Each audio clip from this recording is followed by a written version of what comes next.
Hello बच्चों। पिछले class में हम लोग देखे थे चार्ज क्या होता है। तो चार्ज का हम फॉर्मूला क्या लिखे थे,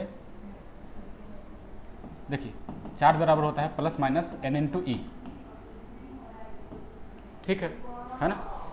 इसके बाद कूलॉम्स लॉ देखे थे, है ना। कूलॉम्स लॉ क्या होता है, के Q1 Q2 upon D into R square. ये क्या था, कूलॉम्स लॉ। अगर कूलॉम्स लॉ को हमको चेंज करना पड़े किसके लिए, एयर के लिए, तो एयर के लिए डी का वैल्यू कितना होता है 1। तो फोर्स का फॉर्मूला क्या लिखे थे, के Q1 Q2 अपॉन डी का वैल्यू कितना होता है 1 इंटू आर स्क्वायर। तो फॉर्मूला क्या बन गया, के Q1 Q2 upon R square. ये फार्मूला जो बना है वो फोर्स वाला फार्मूला बना है। फोर्स बराबर क्या फार्मूला बन गया, के Q1 Q2 upon R square. इसी को बोलते हैं कूलॉम्स लॉ, है ना। और तीसरा फार्मूला कौन सा था, तीसरा जो फार्मूला था वो था के Q1 Q2 अपॉन आर। ये था पोटेंशियल एनर्जी का फार्मूला। अब देखो ये पोटेंशियल एनर्जी का फार्मूला था, इसमें जो Q रखते हैं वो हम विथ साइन रखते हैं। क्या रखते हैं, विथ साइन रखते हैं, ताकि हमको पता चले कि U का साइन क्या आ रहा है। अगर U कम हो गया है ना, U नेगेटिव में चला गया है, मतलब एनर्जी कम हो गया है, तो हम क्या समझेंगे कि सिस्टम स्टेबल हो गया है। सिस्टम क्या हो गया है, स्टेबल। अगर हम U को पॉजिटिव में ले जाते हैं तो सिस्टम क्या हो जाता है, सिस्टम हो जाता है अनस्टेबल, क्योंकि एनर्जी बढ़ गया। तो एनर्जी घटता है तो सिस्टम स्टेबल होता है, एनर्जी बढ़ता है तो सिस्टम अनस्टेबल होता है। तो हम ये तीन सिखाए थे, Q, F और U। उसके बाद कुछ बेसिक टर्म सिखाए थे जिसका U जाएगा। और इसमें बच गया था पोटेंशियल एनर्जी के बाद क्या बचा था, पोटेंशियल एनर्जी के बाद बचा था चौथा जो पार्ट था, वो पार्ट था कि इलेक्ट्रिकल फोर्स किसी चार्ज पार्टिकल पे कब लगता है। Electrical force on a charge particle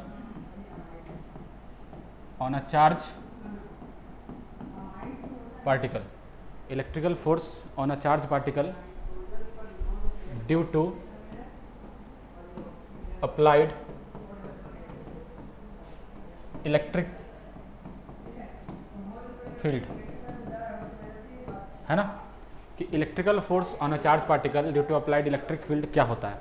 तो जब किसी चार्ज पार्टिकल पे इलेक्ट्रिकल फोर्स लगता है इलेक्ट्रिक फील्ड की वजह से, इलेक्ट्रिक फील्ड हम समझाए थे कि कोई चार्ज रखो, प्लस चार्ज है मान लो, तो वो अपना एक रेंज क्रिएट करेगा, फील्ड फैला के रखेगा।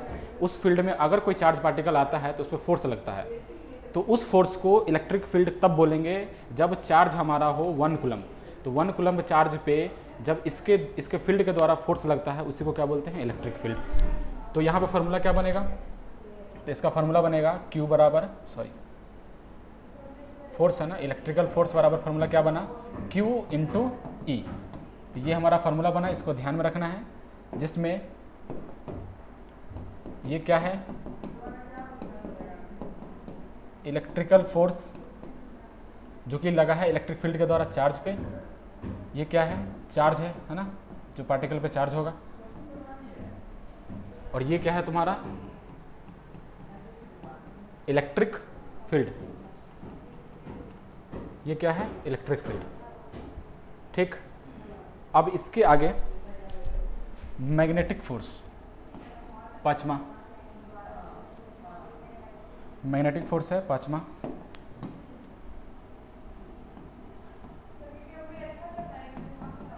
Magnetic force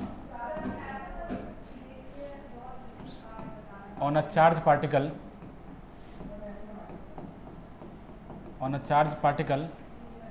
magnetic force on a charge particle due to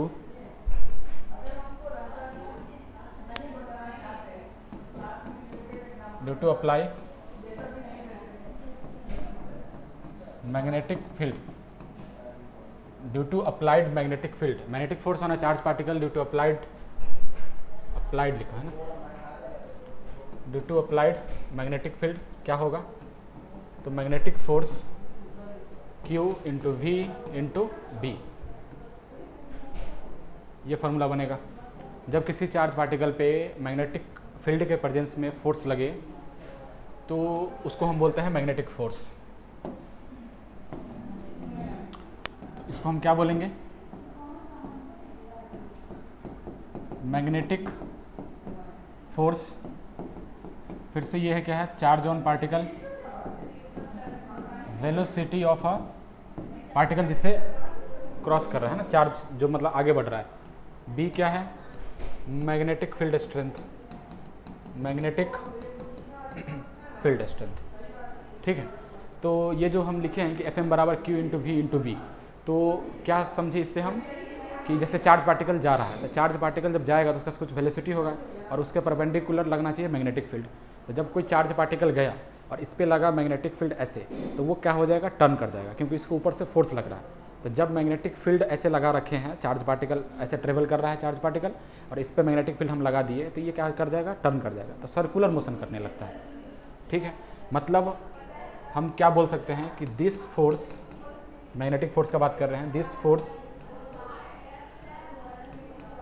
force applies when a magnetic field is applied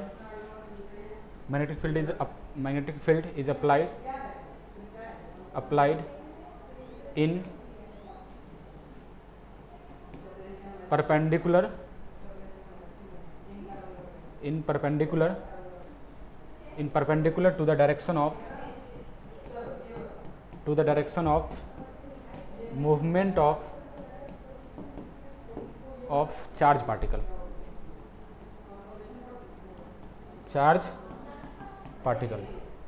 है ना। This force apply when a magnetic field is apply in perpendicular to the direction of movement of charge particle, मतलब charge particle के movement के direction के perpendicular, है ना, direction of movement of charge particle. तो charge particle के direction के perpendicular क्या लगेगा? अगर मैग्नेटिक फील्ड लगाते हैं तो ये टर्न कर जाता है किस में? सर्कुलर मोशन में। तो इट, या फिर चार्ज पार्टिकल ऐसे लिख सकते हैं, तो charge particle undergoes circular motion, circular motion. ठीक है, तो ये था मैग्नेटिक फोर्स। तो मैग्नेटिक फोर्स कब लगेगा? जब चार्ज पार्टिकल जिस डायरेक्शन में जा रहा है उसके परपेंडिकुलर अगर मैग्नेटिक फील्ड लगाते हैं तो वहाँ पे क्या लगेगा? Magnetic force. तो फार्मूला क्या बना? Q V B। Q क्या है? कोई चार्ज पार्टिकल जो V वेलोसिटी से जा रहा है और उस पर मैग्नेटिक फील्ड लगा दिए परपेंडिकुलर, कौन सा? B मैग्नेटिक फील्ड स्ट्रेंथ है और उसको लगा दिए हैं, तो जो उस पर फोर्स लगेगा उसको क्या बोलेंगे? Magnetic force. ठीक है, तो वही हम लिखेंगे, this force apply when a magnetic field is applied in perpendicular to the direction of movement of charge particle and charge particle undergoes circular motion। ठीक है, अब देखिए इस एक होता है काइनेटिक एनर्जी का फॉर्मूला, है ना। तो काइनेटिक एनर्जी का एक फार्मूला वो भी होता है, तो वो कितना नंबर आएगा? ये कितना नंबर था? 5वां। अब देखिए 6ठा नंबर जो आएगा वो काइनेटिक एनर्जी। तो क्या होता है कि when a potential difference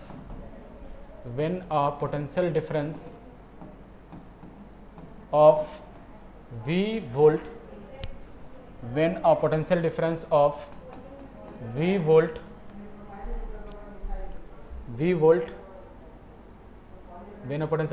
volt is applied across a charge particle at rest, जब रेस्ट में चार्ज पार्टिकल रहे उसके अक्रॉस क्या लग जाए? Potential difference, then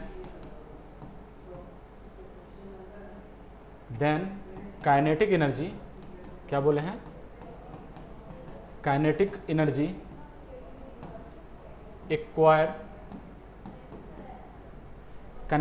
acquired by a charge particle kinetic energy acquired by charge particle is, क्या लिखेंगे, Q into V, ये फार्मूला बनेगा, है ना, जिसमें V क्या है तुम्हारा, पोटेंशियल डिफरेंस, वेलोसिटी नहीं है, क्या है ये जो है वो क्या है, पोटेंशियल डिफरेंस, क्या है V, पोटेंशियल डिफरेंस, ये तो जानते हैं, चार्ज ऑन पार्टिकल, ये क्या है, काइनेटिक एनर्जी, क्या है ये, काइनेटिक एनर्जी।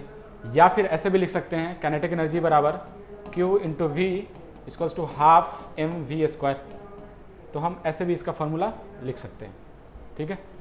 तो ये क्या था, ये था पोटेंशियल डिफरेंस, जब हम लगा देते हैं चार्ज पार्टिकल पे, रेस्ट पे, तो उसमें काइनेटिक एनर्जी आ जाता है, वो काइनेटिक एनर्जी कितना होता है, Q इंटू वी, ठीक है। चलिए, तो ये था, इतना तक फॉर्मूला समझ में आया। चलिए इस पर कुछ क्वेश्चन करते हैं। अच्छा, क्वेश्चन करने से पहले एक चीज़ और डिफाइन कर दे रहे हैं कि 1 इलेक्ट्रॉन वोल्ट का जिक्र आएगा, है ना, कि 1 इलेक्ट्रॉन वोल्ट क्या होता है। तो सबसे पहले हम जानेंगे कि एनर्जी का यूनिट जो होता है वो हम जनरली क्या यूज करते हैं, एनर्जी का यूनिट हम जनरली यूज करते हैं जूल, है ना। तो जूल वगैरह हो गया वो बड़े पार्टिकल्स के लिए हम यूज करते हैं जनरली। तो इलेक्ट्रॉन एक छोटा पार्टिकल है, तो उसके लिए एनर्जी का यूनिट अलग से आया, कौन सा, इलेक्ट्रॉन वोल्ट। तो एनर्जी का यूनिट आया, यूनिट ऑफ, एक मिनट, चार्ज पार्टिकल पे एनर्जी का यूनिट जो आया वो कितना आया, इलेक्ट्रॉन वोल्ट। इलेक्ट्रॉन वोल्ट ये बोलते हैं, जैसे इसका जूल है ना, वैसा ही यहाँ पे क्या आता है, इलेक्ट्रॉन वोल्ट। तो इलेक्ट्रॉन वोल्ट इलेक्ट्रॉन के लिए जनरली यूज करते हैं, मतलब छोटे पार्टिकल्स के लिए इलेक्ट्रॉन वोल्ट यूज करते हैं, इलेक्ट्रॉन के लिए ही नहीं, छोटे पार्टिकल्स के लिए, उसके लिए हम क्या यूज करते हैं, इलेक्ट्रॉन वोल्ट, बड़े पार्टिकल्स के लिए जूल। तो हम इसको भी जूल में कन्वर्ट कर सकते हैं, तो ये आपस में कन्वर्जन आना चाहिए, ठीक है। तो जनरली ये था बड़े पार्टिकल्स के लिए। हम छोटे पार्टिकल्स के लिए जो यूनिट डिफाइन किया है एनर्जी का, वो कौन सा होता है, इलेक्ट्रॉन वोल्ट। तो होता क्या है ये वो समझो। देखो, ये एक काइनेटिक एनर्जी है acquired by an electron initially at rest under an accelerating potential difference of 1 volt. देखो क्या बोला है कि काइनेटिक एनर्जी गेन होता है, किसके पास काइनेटिक एनर्जी गेन होता है, तो इलेक्ट्रॉन के पास। कि इलेक्ट्रॉन के अराउंड अगर 1 वोल्ट का पोटेंशियल डिफरेंस लगा दे तो उस पर काइनेटिक एनर्जी आएगा। अब उस काइनेटिक एनर्जी को हम क्या बोल रहे हैं, इलेक्ट्रॉन वोल्ट। मतलब समझ। तो इससे हम क्या समझे कि जो पोटेंशियल डिफरेंस लगाते हैं तो चार्ज पार्टिकल पे क्या आता है, काइनेटिक एनर्जी। अभी समझाए थे इससे पहले कि किसी चार्ज पार्टिकल के अक्रॉस अगर पोटेंशियल डिफरेंस लगाते हैं तो उसमें आता है काइनेटिक एनर्जी। इससे पहले वही टॉपिक पढ़े थे। तो फार्मूला क्या निकला था काइनेटिक एनर्जी का, वो निकला था Q इंटू वी, यही निकला था। अब देखो यहाँ से क्या करेंगे, ये Q इंटू वी, तो ये हम क्या निकाले थे, 1 इलेक्ट्रॉन वोल्ट। तो देखो 1 इलेक्ट्रॉन वोल्ट का मतलब क्या, तो ये जो काइनेटिक एनर्जी आया है ये 1 इलेक्ट्रॉन वोल्ट कब बनेगा, जब हम ये किसके लिए निकालेंगे, एक इलेक्ट्रॉन पे 1 वोल्ट का पोटेंशियल डिफरेंस लगाएंगे। कितना वोल्ट का, 1 वोल्ट का पोटेंशियल डिफरेंस। तो पहले फार्मूला लिखो, इसका क्या बनेगा, प्लस माइनस n इंटू ई, क्यू का फार्मूला, और वी क्या है हमारा, पोटेंशियल डिफरेंस। तो इलेक्ट्रॉन है मेरे पास चार्ज पार्टिकल, तो इलेक्ट्रॉन है चार्ज पार्टिकल, तो कितना चार्ज पार्टिकल है, एक, तो एक लिखेंगे। चार्ज क्या है इस पर, ई है, तो ई लिखेंगे, इनटू साथ में क्या है, पोटेंशियल डिफरेंस कितना है, वो है पोटेंशियल डिफरेंस कितना, 1 वोल्ट का। तो 1 वोल्ट का इसके पास क्या है, पोटेंशियल डिफरेंस, तो क्या बन गया 1 EV। तो यहाँ से देखो क्या आया, काइनेटिक एनर्जी बराबर हो गया 1 इलेक्ट्रॉन वोल्ट। अब इसका मतलब निकालते हैं कि काइनेटिक एनर्जी बराबर जो 1 इलेक्ट्रॉन वोल्ट आया है, तो 1 इंटू इलेक्ट्रॉन पे चार्ज कितना, 1.6 इंटू 10 के पावर -19 कूलम इंटू वोल्ट। तो क्या बन गया, 1.6 इंटू 10 के पावर -19 कूलम इंटू वोल्ट। तो देखो 1.6 इंटू 10 के पावर -19 कूलम वोल्ट बनता है जूल, याद रखना है, कूलम इंटू वोल्ट क्या बनता है, जूल। तो यहाँ से क्या आया कि काइनेटिक एनर्जी जो बना था वो 1 इलेक्ट्रॉन वोल्ट बना था, अब बराबर क्या आया, 1.6 इंटू 10 के पावर -19 जूल। तो इसको रखना है याद, है ना। तो क्या बना, 1 इलेक्ट्रॉन वोल्ट बराबर 1.6 into 10 to the power -19 joule. तो जब भी हमको इलेक्ट्रॉन वोल्ट को कन्वर्ट करना हो जूल में, तो क्या करेंगे, 1.6 into 10 to the power -19 joule से मल्टीप्लाई कर देंगे, है ना। जब भी काइनेटिक एनर्जी जूल में जाना हो तो मल्टीप्लाई, पीछे आना हो तो डिवाइड। तो याद रखना है कि 1 इलेक्ट्रॉन वोल्ट बराबर कितना होता है, तो 1 इलेक्ट्रॉन वोल्ट बराबर होता है 1.6 into 10 to the power -19 joule, है ना। देखिए जैसे मेरे पास है एग्जाम्पल 2 इलेक्ट्रॉन वोल्ट एग्जाम्पल है, और इसको हमको चेंज करना है जूल में। कैसे करेंगे, तो हम जानते हैं कि 2 इंटू 1 इलेक्ट्रॉन वोल्ट बराबर क्या लिख सकते हैं, इसको हम लिख सकते हैं ना 1 इलेक्ट्रॉन वोल्ट। तो क्या लिखेंगे, 2 इंटू 1 इलेक्ट्रॉन वोल्ट बराबर 1.6 इंटू 10⁻19 जूल। तो यहाँ से क्या बन गया, 3.2 इंटू 10⁻19 जूल। तो ये किसके बराबर आया, 2 इलेक्ट्रॉन वोल्ट बराबर, है ना। तो ऐसे हम इसको कन्वर्जन कर सकते हैं कि इलेक्ट्रॉन वोल्ट से जूल में आए तो मल्टीप्लाई, और जूल से इलेक्ट्रॉन वोल्ट में जाए तो डिवाइड, है ना। जब हमको इससे हमको वापस से इलेक्ट्रॉन वोल्ट में जाना होगा तो क्या करेंगे, इसको डिवाइड कर देंगे नंबर से।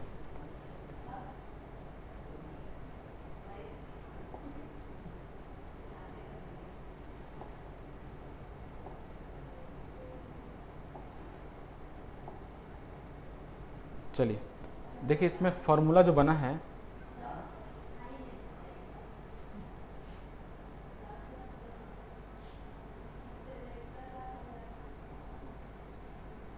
देखिए क्वेश्चन है ये, इसको करिए। Find kinetic energy of an electron at rest when a potential difference of 75 volt is applied across it, है ना। सॉल्व करो इसको, बताओ कैसे करेंगे।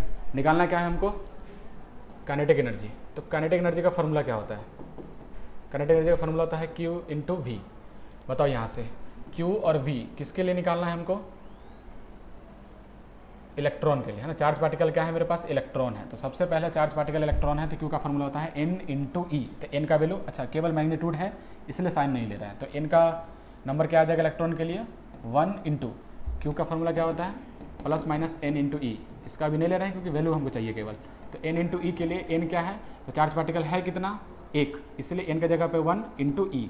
देखो यहाँ 1 ई आ गया, साथ में V क्या है हमारे पास, पोटेंशियल डिफरेंस कितना है 75 वोल्ट। तो यहाँ मल्टीप्लाई कर देंगे 75 वोल्ट से, तो क्या बना 75 इलेक्ट्रॉन वोल्ट। तो काइनेटिक एनर्जी का आंसर जो आया वो आया 75 इलेक्ट्रॉन वोल्ट इसका।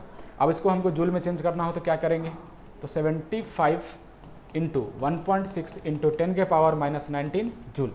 तो ये जो आया है वो काइनेटिक एनर्जी किसका आया है, इलेक्ट्रॉन जो गेन करेगा जूल में और इलेक्ट्रॉन वोल्ट में, ठीक है। तो ये क्वेश्चन ऐसे बनेगा। फिर बनाओ next question, find final kinetic energy of an alpha particle initially at rest and accelerated by a potential difference of 100 volt, है ना।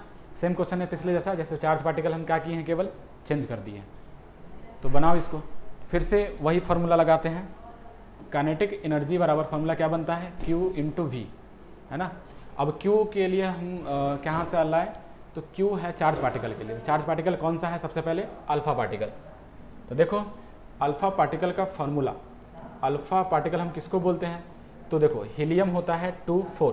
तो 2,4 हीलियम में इसमें प्रोटॉन कितना, तो नीचे वाला जितना एटॉमिक नंबर वही प्रोटॉन, और न्यूट्रॉन क्या होता है मास नंबर में से घटा देंगे एटॉमिक नंबर।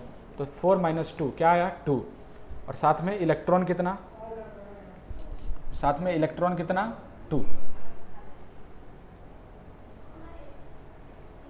है ना। इलेक्ट्रॉन कितना 2।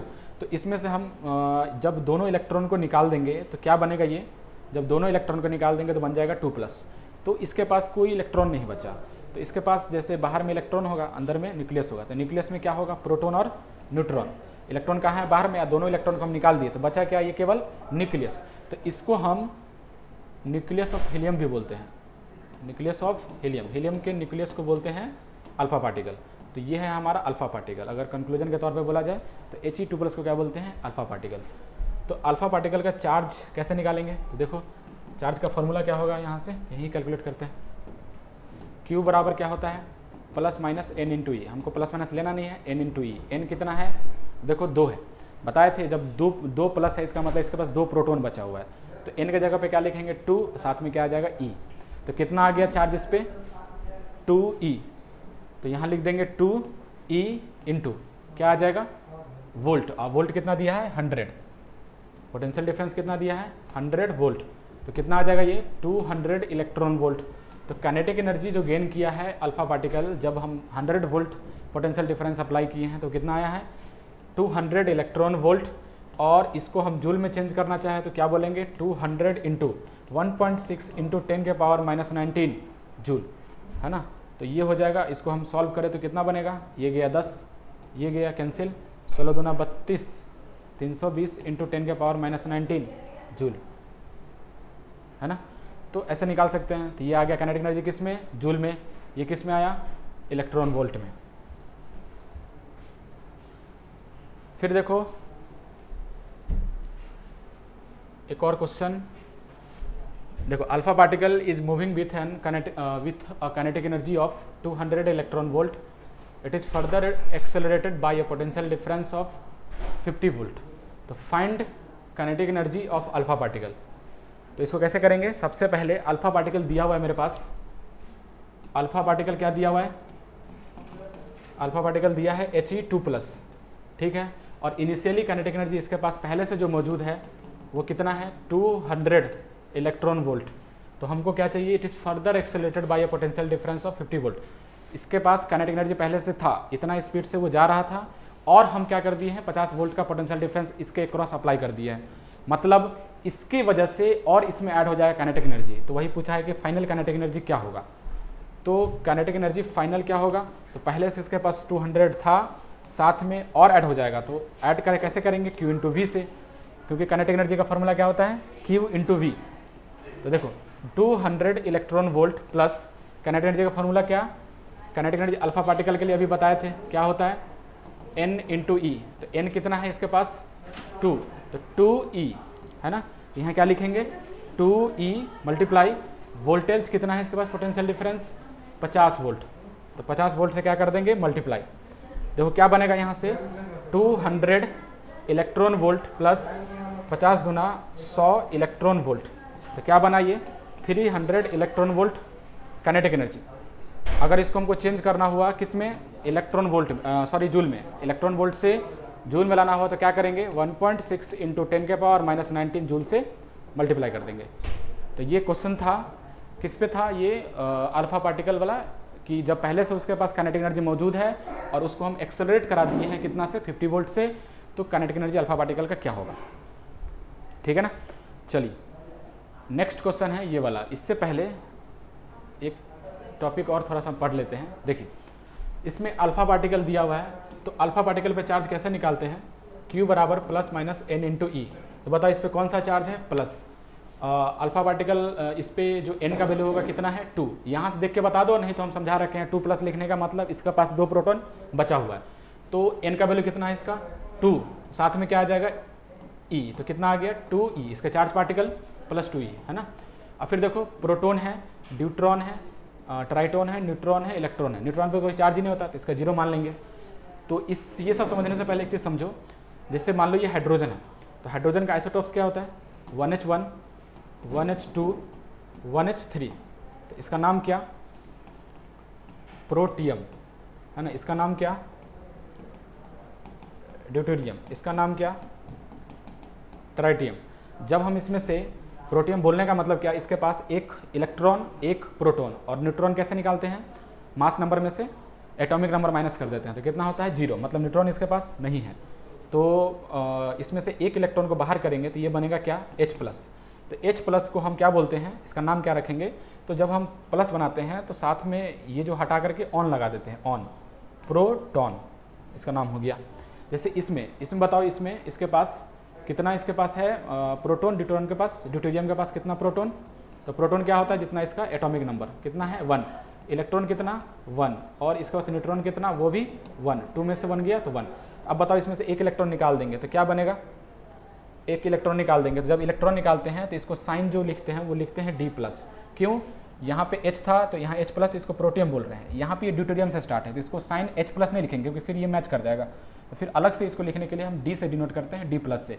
और इसका नाम क्या पड़ेगा, तो इसी का नाम से पड़ेगा, बस लास्ट में EM हट के ON लग जाएगा, जैसे यहाँ लगाए हैं। तो क्या बन जाएगा, ड्यूटेरियन, ठीक है। फिर इसमें देखो 1H3 में बताओ, इसमें प्रोटॉन कितना 1, इलेक्ट्रॉन कितना 1, और न्यूट्रॉन कितना, 3 में से 1 गया 2, तो न्यूट्रॉन हो गया 2। तो बताओ इसको हम साइन कैसे लिखेंगे, T+, साइन कैसे लिखेंगे T+। इसका नाम क्या पड़ेगा, तो नाम बोलेंगे इसका, EM हटा के क्या लगाओ, ऑन, तो ट्राइटॉन, ठीक है। तो जब भी हम तुमको प्रोटॉन बोले मतलब H+, अब प्रोटियम बोले तो H, ड्यूटेरियन बोले तो D+, और ड्यूटेरियम किसको बोलेंगे, नॉर्मल हाइड्रोजन को, इसका आइसोटॉप्स को, जिसमें 1H2 का आइसोटॉप्स आता हो। और इसका नाम क्या है, ट्राइटॉन, और इसका जब कैटायन होगा तब, और ऐसे ओरिजिनल नाम क्या है, ट्राइटियम। तो बताओ यहाँ से इसका चार्ज पार्टिकल चार्ज पार्टिकल पे चार्ज कितना है, तो फिर से लगाओ प्लस माइनस n इंटू ई। बताओ प्लस या माइनस, तो प्लस, बताओ इस पर कितना प्लस है, 1, इसलिए 1e। इसमें बताओ इलेक्ट्रॉन में क्या आएगा, तो इलेक्ट्रॉन में चार्ज कैसे निकालते हैं, तो इलेक्ट्रॉन पार्टिकल है कितना, 1, और भी माइनस के साथ, क्योंकि चार्ज होता है माइनस में। माइनस n के जगह पे क्या लिखेंगे, 1 इंटू ई, तो क्या आ गया -1 इंटू ई। फिर ड्यूटोन में कैसे निकालेंगे, तो अभी निकाले हैं d प्लस, है ना, तो d प्लस पे कितना चार्ज है इस पर, 1, तो कितना आ जाएगा प्लस के साथ, है ना, कितना है प्लस, 1 प्लस है, पावर देख लेंगे, डायरेक्ट पावर देख लेंगे। अब ऐसे भी पार्टिकल कितना है, d प्लस 1 है, इसके लिए n के जगह पे 1 इंटू ई, तो क्या बनेगा +1e। और ट्राइटोन पे क्या लिखेंगे, सेम केस, यहाँ भी वही है, t पे प्लस है, तो या तो यहाँ का नंबर देख लो 1 है, क्योंकि 1 प्लस है तो 1, 2 प्लस होता था 2 प्लस। और पार्टिकल वैसे देख ले तो कितना है, एक पार्टिकल, एक ही पार्टिकल है हाइड्रोजन का, 3 वाला आइसोटोप्स, तो क्या लिखेंगे +1e, तो इसका भी यही आ जाएगा, है ना। चलिए अब देखो नेक्स्ट जो क्वेश्चन है वो है, both alpha particle and proton are moving with initial kinetic energy 100 electron volt, both are decelerated by a potential difference of 20 volt, तो find ratio of kinetic energy of alpha particle and proton. ये alpha particle है ना, और हमको ratio लेना है, तो किसका रेशियो लेना है, काइनेटिक एनर्जी का। तो पहला काइनेटिक एनर्जी किसका आएगा, kinetic energy alpha particle, alpha particle देखो पहले से कितना है इसके पास, ये 100 से दोनों चल रहा था, अल्फा पार्टिकल भी चल रहा था 100 से और प्रोटॉन भी चल रहा था 100 इलेक्ट्रॉन वोल्ट से। फिर बोथ आर डी एक्सेलरेटेड, मतलब इसको डी एक्सेलरेशन मिला, तो डी एक्सेलरेशन मिलने से क्या होता है, एनर्जी कम, तो 100 में से माइनस करेंगे, क्या माइनस करेंगे, काइनेटिक एनर्जी, क्योंकि 20 वोल्ट के अक्रॉस डी एक्सेलरेट किया है, मतलब 20 से क्या कर जाएगा, एनर्जी डिक्रीज कर जाएगा। तो क्या लिखेंगे फॉर्मूला काइनेटिक एनर्जी का, Q इंटू वी, तो क्या बन जाएगा ये 100 माइनस Q कितना है, अल्फा पार्टिकल है, तो फिर से क्या आ गया 2e अल्फा पार्टिकल पे, है ना, कितना होता है 2e, साथ में पोटेंशियल डिफरेंस कितना 20 वोल्ट, है ना, तो क्या बन गया ये 100 माइनस 20 नहीं, ये 2 पहले से है, तो 20 दूना 40 इलेक्ट्रॉन वोल्ट, तो कितना आया, ये भी इलेक्ट्रॉन वोल्ट में था, तो ये आ जाएगा 60 इलेक्ट्रॉन वोल्ट।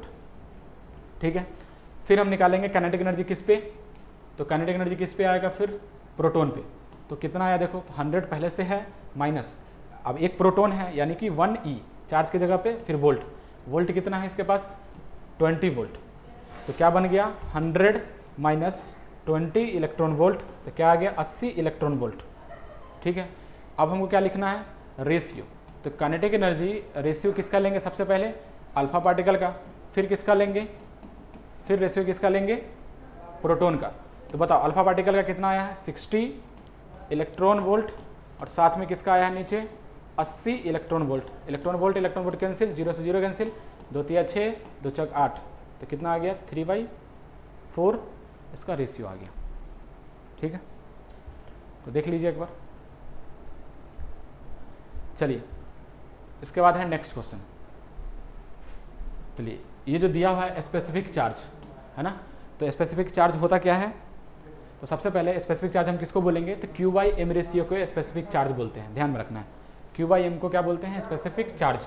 होता क्या है ये, it is the charge and mass ratio of a particle, मतलब Q/m का रेशियो निकालेंगे, मैग्नीट्यूड केवल, हम यहाँ पे साइन नहीं लेंगे, तो जब मैग्नीट्यूड निकालेंगे Q/m किसी भी चार्ज पार्टिकल का, तो क्या आएगा ये स्पेसिफिक चार्ज, है ना। होता क्या है, तो ये चार्ज अपन मास का क्या है रेशियो, इसी को क्या बोलते हैं स्पेसिफिक चार्ज, है ना। तो देखो क्वेश्चन है सबसे पहला ये वाला, करो क्वेश्चन को, compare specific charge magnitude, that is magnitude of Q/m for electron, for a proton, for alpha particle और फॉर न्यूट्रॉन। क्या लिखेंगे सबसे पहले इलेक्ट्रॉन का, देखो यहाँ इलेक्ट्रॉन है, फिर कौन सा आ गया है प्रोटॉन, फिर है अल्फा पार्टिकल और फिर है न्यूट्रॉन, है ना। बताओ सबसे पहले Q/m का रेशियो यहाँ पे क्या कैलकुलेट करेंगे, तो Q/m इसके लिए क्या लिखेंगे, तो इसका चार्ज पार्टिकल कैसे निकालते हैं, Q बराबर फॉर्मूला होता है n इंटू ई, तो हम साइन तो लेंगे नहीं, प्लस माइनस लेंगे नहीं, केवल मैग्नीट्यूड कंपेयर करना है, मैग्नीट्यूड ही कंपेयर किया जाता है। तो Q बराबर फॉर्मूला क्या, n इंटू ई, तो n क्या, कितना नंबर ऑफ चार्ज पार्टिकल, तो एक ही इलेक्ट्रॉन है इसलिए 1 into E upon mass of electron. ठीक है, इसका बताइए प्रोटॉन का, सेम केस इसमें भी एक प्रोटॉन है, तो चार्ज कितना आएगा इस पे 1e, सुनो प्रोटॉन पे प्लस चार्ज होता है तो साइन आएगा प्लस, यहाँ पे माइनस, लेकिन हम साइन नहीं लेंगे क्योंकि साइन से हम कंपेयर नहीं कर रहे हैं, हमको केवल बताना है कि कौन किसका स्पेसिफिक चार्ज ज़्यादा है किसका कम है ना, कंपेयर करना है। चलिए तो क्या लिखेंगे, चल क्यों नहीं रहा, 1 इंटू ई, वहाँ भी कितना चार्ज पार्टिकल है, एक प्रोटोन है तो प्रोटोन इंटू ई है ना, तो n इंटू ई करेंगे तो n कितना है, प्रोटोन मतलब चार्ज पार्टिकल है कितना, तो 1 था इसलिए 1 ई अपॉन मास ऑफ प्रोटोन। इसका क्या लिखेंगे, इस पर चार्ज पार्टिकल कितना होता है 2e, अभी नहीं बताए हैं कि अल्फा पार्टिकल पे He 2 प्लस, तो कितना हो जाएगा 2 into E upon mass of alpha particle. फिर इस पर क्या लिखेंगे, इस पर चार्ज तो होता नहीं इसलिए 0, तो सबसे कम तो इसी का दिख रहा है। अब बताइए नीचे में मास of electron, mass of proton, mass of alpha particle है ना, तो सबसे पहले सबको हम किसी एक यूनिट में कन्वर्ट कर देते हैं ताकि कंपेयर करना आसान हो, ठीक है। तो क्या करेंगे, e upon mass of electron है ना, तो mass of electron, mass of proton और mass of alpha particle. Alpha particle तो सबको एक यूनिट में चेंज कर देते हैं, एएमयू में चेंज कर देते हैं। तो हम बताए थे कि 1 एएमयू बराबर होता है मास ऑफ प्रोटोन है ना, ये होता है। तो बताइए अब ये की रिलेशन ये भी सिखाए थे कि मास ऑफ प्रोटोन मास ऑफ लगभग न्यूट्रॉन के बराबर होता है और 1840 टाइम्स मास ऑफ इलेक्ट्रॉन के बराबर होता है। तो सबसे पहले अगर हमको चेंज करना हो एएमयू में, तो देखो 1 एएमयू बराबर मास ऑफ प्रोटोन, तो mass of proton mass of neutron को 1 एएमयू बोल सकते हैं और इसको क्या बोलेंगे 1 एएमयू डिवाइडेड बाई 1840 है ना, या फिर एमपी के फॉर्म में लिख लो। अगर हम एमपी के फॉर्म में सबका लिख देते हैं तो जैसे इसका क्या लिखेंगे एमपी के फॉर्म में इलेक्ट्रॉन का, तो मास ऑफ इलेक्ट्रॉन क्या बन जाएगा, मास ऑफ प्रोटोन अपॉन 1840, तो एमपी के फॉर्म में लिख दिए हैं। तो किसी एक टर्म में सबका लिख देते हैं, तो ई अपॉन मास ऑफ इलेक्ट्रॉन क्या हो जाएगा, मास ऑफ प्रोटोन इंटू 1840 ऊपर चला जाएगा।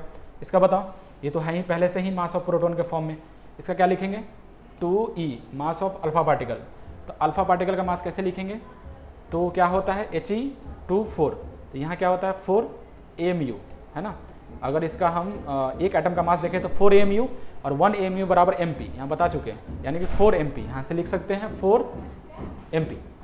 अब देखो यहाँ से ये हो गया है हाफ है ना, ये हो गया है 0 upon mass of neutron. Mass of neutron को क्या लिख सकते हैं, मास ऑफ प्रोटोन, क्योंकि मास ऑफ प्रोटोन के फॉर्म में सबका चेंज कर दे रहे हैं है ना, किसी एक फॉर्म में किसी के फॉर्म में कर सकते थे, एम में भी चेंज कर सकते थे सबका, तो हम एमपी में कर दिए। तो बताइए सबसे ज़्यादा नंबर किसका है, तो देखो ये 1840 टाइम्स है, ये ई अपॉन एम पी है, ये हाफ है 0 है, तो सबसे ज़्यादा तो हमको दिख रहा है किसका, इलेक्ट्रॉन का। तो सबसे ज़्यादा हमको दिख रहा है किसका, हमको दिख रहा है सबसे ज़्यादा इलेक्ट्रॉन का, तो हो जाएगा इलेक्ट्रॉन का सबसे ज़्यादा, सॉरी एम ही नहीं, क्यू बाई एम का रेशियो जो देखे हैं वो सबसे ज़्यादा किसका, इलेक्ट्रॉन का। उसके बाद किसका, उसके बाद है ये, क्योंकि ये हाफ है तो ये किसका है, प्रोटॉन का। उसके बाद किसका होगा, अल्फा पार्टिकल का। फिर किसका होगा, न्यूट्रॉन का। तो ये इसका आ जाएगा क्यू बाई एम का सीरीज, ठीक है। चलिए लास्ट क्वेश्चन है, find ratio of specific charge और q by m of deuteron and alpha particle. तो हमको क्यू बाई एम का रेशियो लेना है, किसका लेना है, पहला है ड्यूट्रॉन तो d plus upon q by m, ये किसका है, अल्फा पार्टिकल का। बताओ क्या करें, क्यू का रेशियो क्या लिखेंगे यहाँ पे, क्यू लिखेंगे एन इंटू ई, तो कितना चार्ज है इसका 1 इंटू ई अपॉन, अब इसका मास लिखेंगे तो डी प्लस हम किसको बोले थे, ये बोले थे 1s2 को, तो ऊपर में कितना है इसका मास 2। हम बताए थे कि इसमें अगर हम AMU लगाते हैं तो ये एटॉमिक मास बनता है, तो क्या लिखेंगे इसका 2 AMU, और इसमें ग्राम लगा देंगे तो मोलर मास। तो हमको एक एटम का मास चाहिए तो कितना होता है 2 AMU, इसको लिख दिए, ये डी प्लस का बन गया। अल्फा पार्टिकल के लिए कैसे निकालेंगे, तो ये देखो Q बराबर अल्फा पार्टिकल्स कैसे लिखेंगे इसका Q, तो Q बराबर क्या होता है 2E, तो यहाँ क्या लिखेंगे 2E अपॉन अल्फा पार्टिकल का 4, तो एक एटम का मास कितना लिखेंगे 4 AMU और ग्राम लगा देंगे तो मोलर मास। तो ये जो 4 AMU लिखे हैं, ये 4 AMU किसका है, एक एटम का मास है हीलियम का, तो यहाँ लिख देंगे 4 AMU है ना। अब देखो यहाँ से AMU कैंसिल, क्या बना E अपॉन 2, फिर 4 अपॉन 2E, तो E से E कैंसिल, 4 से 2 दूना 4 कैंसिल, कितना आया 1:1 है ना। तो यहाँ से जो रेशियो आया वो कितना आया 1:1, इसका फाइनल आंसर हो गया, ठीक है। तो ये था हमारा लास्ट क्वेश्चन। तो आज के लिए इतना ही रखते हैं, इसके बाद अगले क्लास में। Thank you.